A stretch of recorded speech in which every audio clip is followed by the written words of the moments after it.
Everyone knows Lindsey Graham has built a reputation as one of the most prominent Republican senators in the United States. Despite his shifting alliances, Graham has managed to stay relevant and influential through his outspoken and often controversial nature. However, what doesn't get enough attention is the actual truth about Graham's private life and his partners. But before we get into all of that, let's do a quick background check on the South Carolina senator, shall we? Born on July 9, 1955, in the segregated part of South Carolina, Lindsey Graham had a humble and challenging childhood. Growing up, he lived with his parents, Millie and Florence James Graham, and his sister in the back room of their bar, the Sanitary Cafe, which also doubled as a restaurant. This meant he had to share a bathroom with patrons who worked at a nearby mill plant. Eventually, the family moved to a trailer and later to a house nearby. By the time he was just 12 years old, Graham began working at the downstairs pool hall, racking tables to help with his family's financial struggles. Living and working at the bar from such a young age forced Graham to grow up quickly due to the responsibilities he shouldered as the first child. However, it also exposed him to unsafe environments too early in life. One of his duties included taking phone calls from concerned wives looking for their drunk husbands. Beyond these responsibilities, young Graham also witnessed the harsh realities of segregation. The bar didn't allow black people to drink beer there, despite about a fifth of Central's population being African American. This discrimination left a lasting impression on him during his formative years. In high school, Graham wasn't exactly a straight-A student. In fact, he was a C student. But that didn't stop him from dreaming big. He once told his teacher he wanted to be governor someday, a declaration that made his classmates laugh out loud. After graduating from Daniel High School and scoring just 800 out of 1,600 on his SAT, many might have thought college was out of reach for him. But Graham was determined. He got accepted to the University of South Carolina, making history in his family as the first to attend college. One day, while Graham was a student at the university, he received an urgent call to come home. When he arrived, he found his mother in terrible condition, battling an advanced stage of Hodgkin's lymphoma. They rushed her to the hospital, but sadly, she didn't make it. Soon after, Graham received another heartbreaking call. His 13-year-old sister had found their father dead in his sleep from a massive heart attack. With both parents gone, Graham took on the responsibility of being his sister's legal guardian. To stay close to home and care for her, the service allowed him to continue his studies at the University of South Carolina in Columbia. After graduating from the University of South Carolina School of Law, Graham jumped straight into active duty in 1982 by joining the United States Air Force as an attorney in the Judge Advocate General's Corps. He started out as an Air Force defense attorney, then got transferred to Rhein-Main Air Base in Frankfurt, Germany. From 1984 to 1988, he served as the Air Force's chief prosecutor in Europe. During this time, he was featured in an episode of 60 Minutes while defending an Air Force pilot accused of using marijuana, which exposed the Air Force's flawed drug testing procedures. After his time in Europe, Graham returned to South Carolina. He left active duty in 1989 and began working in private practice as a lawyer. He served as assistant county attorney for Oconee County from 1988 to 1992, and as city attorney for Central from 1990 to 1994. After leaving the Air Force, Graham joined the South Carolina Air National Guard in 1989 and served there until 1995 before transitioning to the U.S. Air Force Reserve. During the 1991 Gulf War, he was however recalled to active duty as a judge advocate at McEntire Air National Guard Station in Eastover, South Carolina, where he briefed departing pilots on the laws of war. In 1998, Graham was promoted to lieutenant colonel, and by 2004, he got another promotion to colonel in the U.S. Air Force Reserve, with the ceremony held at the White House, and officiated by none other than President George Bush. That same year, Graham got himself into a bit of a legal tussle. Initially, the lower court decided it was fine for Graham to serve as a military judge while being a sitting senator. However, in 2006, the Court of Appeals for the Armed Forces stepped in and said otherwise, ruling that it was improper for him to hold both roles simultaneously. In 2007, Graham did a couple of short stints in Iraq as a reservist on active duty, first in April and then for 2 weeks in August, focusing on detainee and rule of law issues. But he didn't stop there. During the Senate recess in August 2009, he headed to Afghanistan for more service. Although he was later assigned as a senior instructor at the Judge Advocate General School, he never actually took up that role. In 2014, Graham was awarded the Bronze Star for his outstanding service as a senior legal advisor to the Air Force in Iraq and Afghanistan from August 2009 to July 2014, where he was responsible for overseeing the detention of military prisoners. After over 33 years of service, Graham retired from the Air Force as a colonel in 2015, after having reached the mandatory retirement age of 60 for his rank. Throughout his time as a congressman and senator, he didn't draw a military paycheck, as he was ineligible for one while serving in the federal government. While Graham was climbing the ranks in the Air Force, he was also making big moves in his political career, which kicked off in 1994. That year, Graham saw a golden opportunity to make his childhood dream of political success a reality. It wasn't the governorship he had once dreamed of, but it was a huge step in the right direction. At the time, longtime Democratic U.S. Congressman Butler Derrick decided to retire after 20 years representing South Carolina's 3rd Congressional District. Spotting his chance, Graham gave his all. With a mix of ambition and a little bit of luck, Graham campaigned hard and captured the attention of voters. His military background, combined with his fiery determination, caught the attention of a lot of people. With a boost from the Republican U.S. Senator Strom Thurmond, he jumped into the race to succeed Derrick. Graham won the Republican primary with 52% of the vote, beating Bob Cantrell, who got 33%, and Ed Allgood, who got 15%. In the general election, Graham went up against Democratic State Senator James Bryan Jr. It was a decisive victory for Graham, who secured 60% of the vote compared to Bryan's 40%. This win was part of the larger Republican Revolution that year, making Graham the first Republican to represent the district since 1877. In 1996, Graham faced off against Debbie Dorn, who came from a powerful political family. She was the niece of Butler Derrick and the daughter of William Jennings Bryan Dorn, a long-serving congressman. Despite the challenge, Graham managed to secure re-election with a solid 60% of the vote, leaving Dorn with 40%. 2 years later, in 1998, Graham didn't even need to break a sweat for his 3rd term. He ran unopposed and cruised to victory. By 2000, Graham was back in the political arena, squaring off against Democrat George Breithaupt.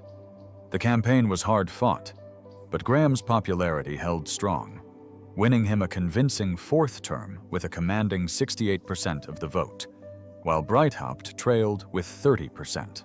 In 2002, when the legendary U.S. Senator Strom Thurmond finally decided to retire, Lindsey Graham knew it was his moment. He ran to fill Thurmond's seat and, unsurprisingly, cruised through the Republican primary unopposed. However, the real battle came in the general election against Alex Sanders, the former president of the College of Charleston and ex-chief judge of the South Carolina Court of Appeals. Sanders had a strong resume, but Graham's campaign was relentless. On Election Day, Graham secured a solid victory with 610 votes to Sanders's 487 359, giving him 54% of the vote compared to Sanders's 44%. This win was more than just a political victory. It was historic. Graham became South Carolina's first new U.S. Senator since Fritz Hollings in 1966. When Graham ran for a second term in 2008, things got interesting. He faced a primary challenge from Buddy Witherspoon, the National Executive Committeeman of the South Carolina Republican Party. But to the surprise of most people, he ended up winning big, snagging 186,398 votes to Witherspoon's 92,547, which translated to 66.82% against 33.18%. Graham practically swept the state, winning all but one of South Carolina's 46 counties. The general election was another story. Graham went up against Bob Conley, a pilot and engineer who had managed to secure the Democratic nomination. Despite Conley's impressive background, Graham's campaign was a powerhouse. After spending a staggering $6.6 million on his campaign compared to Conley's $15,000, Graham won decisively, with 1,076,534 votes to Conley's 621, giving him 57.53% on Election Day. Up until 2014, Graham had had a very easy run when it came to winning elections. However, that year, he was considered one of the most vulnerable Republican senators up for re-election. His low approval ratings and reputation for working with and compromising with Democrats made him a prime target for a primary challenge.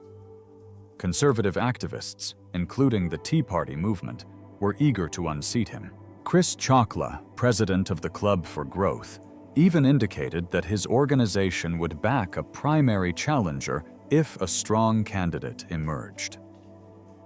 Despite these threats, no serious challenger surfaced, and Graham was widely seen as likely to win. This was largely thanks to his skills in maneuvering and aggressive response to potential challenges. Graham befriended possible opponents from the state's congressional delegation, helping them with fundraising and securing their preferred committee assignments. He also put together a formidable political operation known as the Graham Machine, which included 6 regional offices across the state and a network of thousands of paid staffers and volunteers, including over 5,000 precinct captains. Graham amassed a staggering campaign war chest and blanketed South Carolina with positive ads. He focused on constituent services and local issues, which helped boost his appeal. Rather than pandering to the Tea Party supporters, Graham confronted them directly, arguing that the Republican Party needed to be more inclusive. As the Republican primary approached, all his work finally began to pay off, and simultaneously, his approval ratings improved significantly. And when it was time for the election, he won with 178,833 votes, which completely swallowed the votes of his nearest challenger, State Senator Lee Bright, who received just 48,904 votes, or 15.4%. Although controversial, Graham continued his run as senator for the full term, and in 2014, he began toying with the idea of running for president. Less than a year later, he decided to double up on his childhood dream and throw his hat into the 2016 presidential ring. This time, he didn't have it as easy as he had had during the Senate elections. In a crowded field of Republican candidates, Lindsey was polling so low that you needed a magnifying glass to find his numbers. He was up against strong personalities like Donald Trump, so unfortunately, his campaign was an epic fail even before it began. However, that didn't stop him from shooting shots at Trump every time he got the chance. For one, he couldn't stand Trump's brash style and conduct. Trump's shoot-from-the-hip rhetoric was a far cry from the more traditional, polished approach Graham was used to. To get his point across, he often used humor and sarcasm to highlight what he saw as the absurdity of Trump's policy proposals. But other times, he didn't mince words, calling Trump a jackass, a religious bigot, and even told him to go to hell one time. Of course, Trump always had his way of clapping back.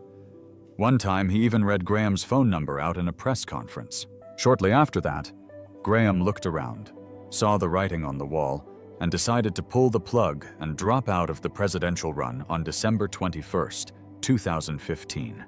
Interestingly, after Trump clinched the presidency, Graham's tune did a complete U-turn.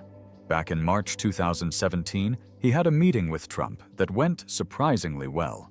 So well, in fact, that Graham handed over his new phone number to Trump. By October 2017, the two were hitting the golf course together on multiple occasions. Graham, who once called Trump a kook, unfit for office, was now singing a different tune, praising their first golf outing like they were old friends. In April 2018, Graham publicly declared that he would back Trump's re-election bid in 2020. This was a jaw-dropping shift for a guy who had been one of Trump's sharpest critics during the 2016 primaries. Even after all the major news networks had called the 2020 presidential election for Joe Biden, Graham stuck by Trump. His alliance didn't stop there. On January 28, 2023, he appeared at Trump's first prime-time rally for the 2020 campaign. He also went on Fox News with Sean Hannity, reaffirming his support for Trump. As mentioned earlier, Graham helped raise his sister, Darlene, after their parents passed away within 15 months of each other, leaving them without parents when Graham was 22 and she was 13.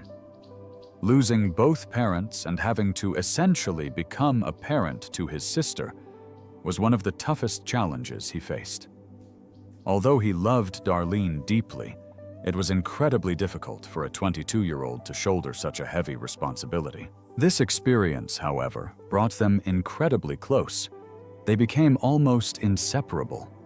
So much so that during his presidential campaign in 2015, Darlene expressed her desire to frequently join him on the campaign trail to show voters his softer side. She wanted to be there to highlight the personal, caring aspects of his character that the public might not always see. When it comes to Lindsey Graham's love life, there's not much to dig into. Not because he's particularly secretive, but because it's been fairly uneventful. Back in law school, he had a girlfriend named Debbie, but their relationship didn't last. Then, during his time in the Air Force in Germany, he dated a fellow JAG officer named Carol, who later went on to serve on Colin Powell's staff. However, there was one serious romance that almost led to marriage with an air hostess named Sylvia. While stationed at an airbase in Germany, Graham found and lost love in the span of a year. The relationship ended because her elderly mother couldn't relocate to South Carolina, and Graham wasn't planning to stay in Germany. So despite the potential, they went their separate ways. Graham's life has, however, not been without controversy. In 2020, things got a bit heated when a gay adult film star named Sean Harding took to Twitter with a bombshell accusation. He claimed Lindsey Graham was gay and used the hashtag #LadyG, which he said was Graham's nickname among male sex workers. This accusation set social media on fire and reignited long-standing rumors about Graham's private life. There were whispers about Graham being seen in gay bars and having same-sex relationships. This was particularly ironic because back in October 2010, he faced some serious heat for defending people who opposed gay marriages. Despite all this, Graham has always publicly denied these allegations and stated clearly that he is in fact straight, even though his love life has been missing in action. As for where Graham lives, the exact address isn't public knowledge, understandably for privacy and security reasons. What we do know is that he calls Seneca, South Carolina, home. Seneca is a cozy, small city nestled in Oconee County, in the northwestern part of the state, near the Blue Ridge Mountains and Lake Keowee. His neighborhood in Seneca reflects the area's character, as it has both suburban-rural features. It's the kind of place where you can enjoy a peaceful setting with easy access to nature and community amenities. Graham also has notable investments, including a 10,000-square-foot office building in Seneca, South Carolina. He purchased this property in 2007 for $2.5 million. However, over the years, the building's value has appreciated significantly, and it is currently valued at around $4 million. Another notable property is a 1,254-square-foot brick townhome located in Washington, D.C. He purchased this townhome in 1997 for $225,000. Just like his other property, the value of this home has also appreciated significantly and is currently estimated to be worth around $800,000. This townhome serves as Graham's residence while he's in the nation's capital and away from his Seneca residence. It is situated in a convenient location that allows him to balance his legislative responsibilities with a comfortable living space.